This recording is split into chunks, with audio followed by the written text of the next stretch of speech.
We're Uncle Grandpa, that's regular show. So, my first question is geared towards more regular show. Pops, where'd you come up with the voice of it? I think just looking at sketches and drawings first, and then probably just playing around with. I think his voice started a bit more lower and just more my own voice, and then he kind of got higher sounding and goofy. Probably higher just to make him different from Benson. But you also do Muscle Man, right? yes. Those are two different variations. Yeah, Muscle Man's all in the throat. I'm like, Pops, where's Pops? Pops is like somewhere. Sam, if you wouldn't mind, could you do any of the voices that you do on the show? Oh, of course. I'm Pops. I'm Benson. Hello. Nice to meet all of you. And I'm Muscle Man. Hey, how's it going? All right, thank you. Pete, how was your work on Futurama? It was good. It was my first job. I was 19, and I did character layout, which is sort of pose the characters out in the scene, and then they time it out and send it to Korea to be in between. But it was amazing. A really great learning experience, and super proud to work on that show. I worked mostly on second and third season, and it was, looking back, you're like, it was just a great show. It was really cool. Would you say there's anything from the past that kind of influences your work on Uncle Grandpa? Everything. Everything Really. I mean, is anything full special like, though? yeah. What's that? Anything special though? The Bible. Yeah. I'll report that. Sure. I don't know. The Far Side, Gary Larson, Mad Magazine, old Looney Bugs Tunes Bunny? cartoons. Yeah, Max Fleischer, Tex Avery, all that stuff. I was going to ask you, because it is such a weird, far-out show that Yeah. it's very Mad Magazine friendly. How does it feel to like just put everything out there and just go for weird? It's awesome. It's super freeing. It's like I can't believe they let me do it. To be honest, with you. Half the time. You have to tell that story from yesterday. Which one? Sergio Lara. Oh yeah. Speaking of Mad Magazine, at the WonderCon in Anaheim, Sergio Ogones from Mad Magazine and Brew and everything was there, and I was like, oh, I gotta just go say hi to him. And no one was, he was at his booth, and no one was really coming up. So I went over and I talked to him, and he recognized my name off the badge, or just like he was like, where's that name? And I told him about the show, and he saw the show, and he's like, you're crazy. He's like, you're something's going on up there with you, you know, and that was like the greatest compliment anyone could ever get. Like, this is like someone that when I was like 8, I would like, you know, stare at his drawings in Mad Magazine for hours and try to copy them in my notebooks and stuff. And it's like he knew something I made. It was amazing. It was really like cooler than meeting, you know, I don't know, the Bruce Springsteen or something. You know, it was like, for me, it's like. Do you ever feel like you have certain limitations to just how sort of out there you go with what it is that you create? The only thing we try to stay consistent is character archetypes. We try to make the characters consistent, so if they do weird stuff, it's how would they react to it specifically. So, but no, not really any limitations. The limitations is our mind, and it's like, okay, what do we do next type of thing. And it's challenging, you know, when you do a TV show and you have to do so many episodes. It's always like you do a really good board or storyboard or episode, and you're like, all right, that was a good one. Okay, let's do it again. Let's be funny again. Let's be funny again, and then again, in a different way, and again and again and again. So it's challenging. So we just we have little writer retreats. We get together and we do writing games, stuff like that, to try to come up with ideas, brainstorm. Eric, how's your work in Batman Arkham City? Oh man, I'm rarely asked to do like action-y video games, because come on. But I guess that's the best part about being a voiceover artist, is that you can kind of just throw yourself into different situations, and the same people that usually voice direct regular shows, but not regular show, because I know you guys got, was it Chris Zimmerman, Yes. right? She's another woman that does a lot of video games. Colette Sunderman brought me on to do Batman, and I played an Asian doctor on that, because, come on. Yeah. But it was great. There will be hardcore fans of that stuff that were like, yeah, I was playing that game, and you're that Asian doctor that was kidnapped by the Riddler. Cool, okay, I'll see you later. That happened in the restroom 5 minutes ago. Yeah, it was crazy. But yeah, I'm super happy to be called into work whenever I can. I have a question for Sam. Like being three like major voices on regular show, what's it like when you're recording an episode and like if you go back and watch it and see like what a big like amount of the episode you are, like what does that feel like? Almost like a one-man show kind of thing. Yeah, well, the first time it just made me laugh to like hear my voice coming out of a cartoon.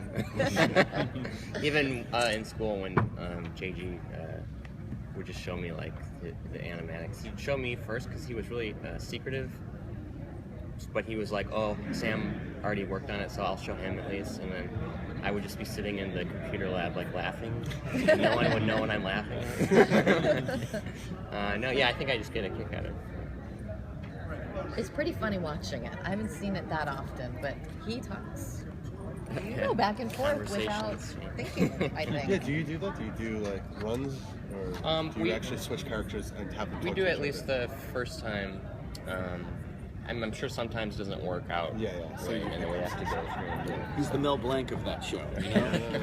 Literally, all the characters. So like when you record, do you do it like do you do them individually or do you go from like character to character? Like you'll be having a conversation with yourself almost in the recording. Yeah, we'll do that. We'll do that once, and then we'll just pick up one line at a time, usually, or do sections, or sometimes even I'll just read for one character through the scene, and then someone else will read for the other ones, just so I can focus on one character. All right. Paula, what should we expect this year for a regular show? More craziness? Yeah, there's been a few episodes that nearly killed me and my art team just because it's really fun to work really hard for JG. He works really hard himself, and then they throw these episodes at us, and I'm like, God, so many characters, so many wild things happening, and of course a lot of stuff gets destroyed, but there's going to be a lot of emotional drama with that love triangle. Mordecai, Margaret, and Cloudy J. There's some big stuff happening for Muscle Man. Some big drama with Muscle Man. Yeah, some really big special characters. We've got some half-hour specials, and they're going to be amazing.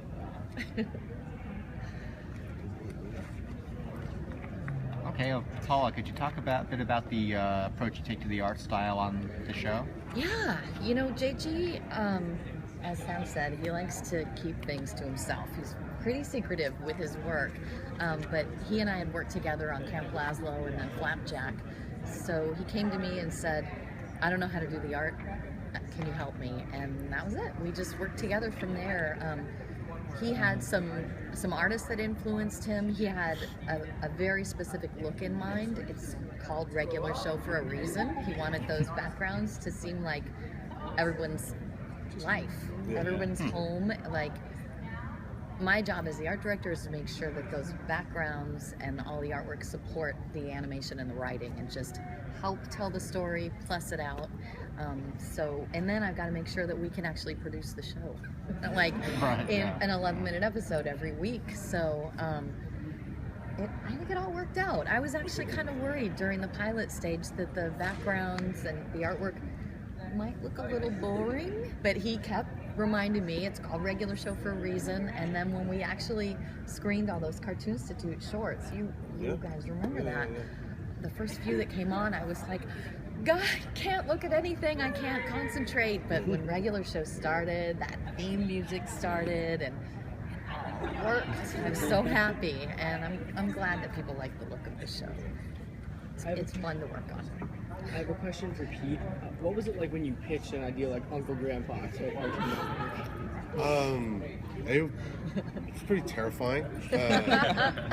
You know, they asked me, Craig McCracken at the time actually asked me, he saw, I pitched something to him a long time ago before he asked me, and it was like an incarnation of Uncle Grandpa. He came to my cubicle and was like, you should try to pitch this for the shorts program. And I was like, okay, you know, you listen when someone like that says it, you know, it's a guy I look up to. And so I went back and I tried to think of an idea, and I kept postponing my pitch. I'm like, you can't postpone it again, you have to do it. So I just like sat down and from beginning to end did it, storyboarded it out. And the reason there's a photo of a tiger is because I can't draw tigers. And, and then it just like, I was just like, I'll fix it later, you know, for the pitch, it'll get the idea across. And then everyone loved it. I was like, yeah, I did that on purpose. You know, it's just funny how, you know, like things that, you know, because like, you know, where you're under the gun or something and you have to get something done, it's just like happy accident, you know, kind of thing, like Bob Ross used to say. And then I went in there and I didn't know. I showed it to my girlfriend, wife now, girlfriend at the time, and I was like, she was like, "This is really great." I was like, "It is? Okay, good." Because I gotta get in my car and speed to the studio to working at home. And I went in, I pitched it, and it went over really good. And they told me that day that like you're gonna make it.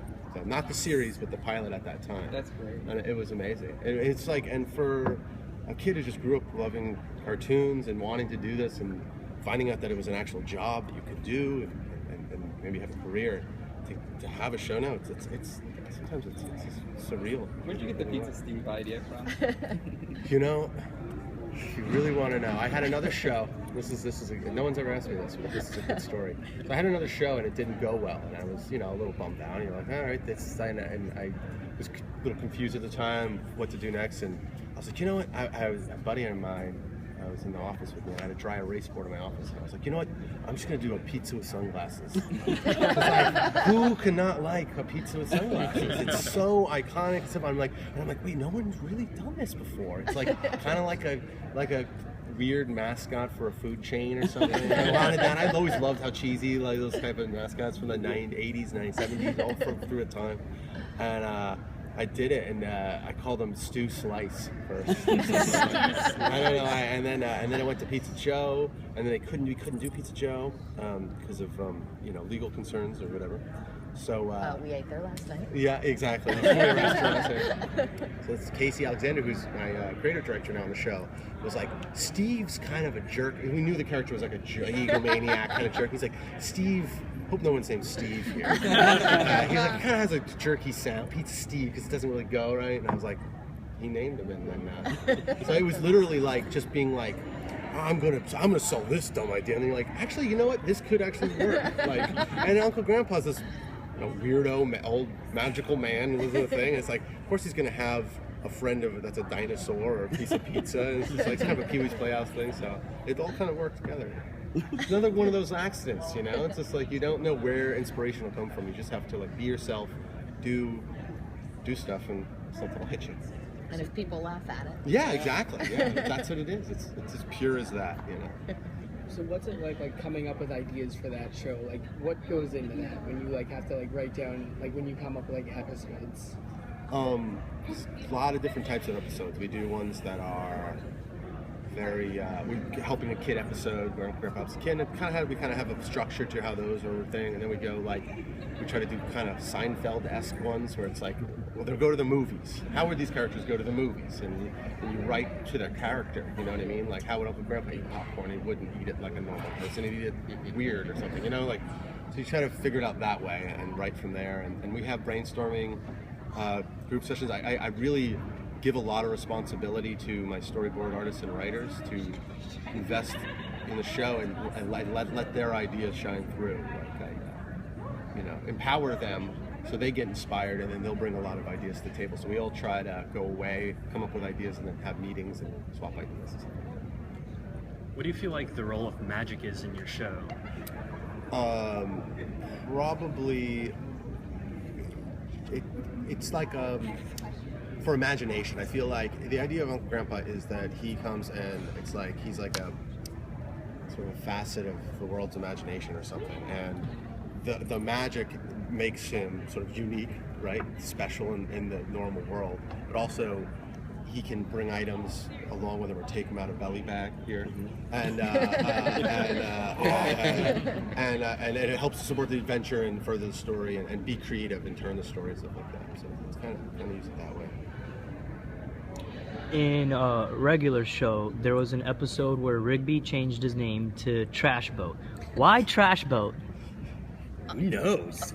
It's creepy stupid. He did look around the room. He saw a pile of trash. He saw a picture of a boat on the wall. And that's where he got it. Yeah. Well, I had to do the artwork. We had a background with the photo of the boat, or the painting of the boat. That's one of my best friend's nicknames. Really? Yes. That's awesome. What are the chances of a crossover between Uncle Grandpa and regular show?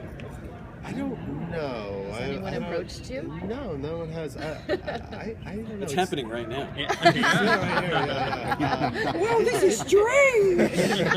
History in the making. Yeah, it would have to come somehow organically, and like have to be hanging out with JG or seeing him somewhere, and some kind of joke would happen, and then we go, that could work. Yeah, but it hasn't happened yet. So. Cool. Thanks, guys. Thank you very much. Thank you. Appreciate it.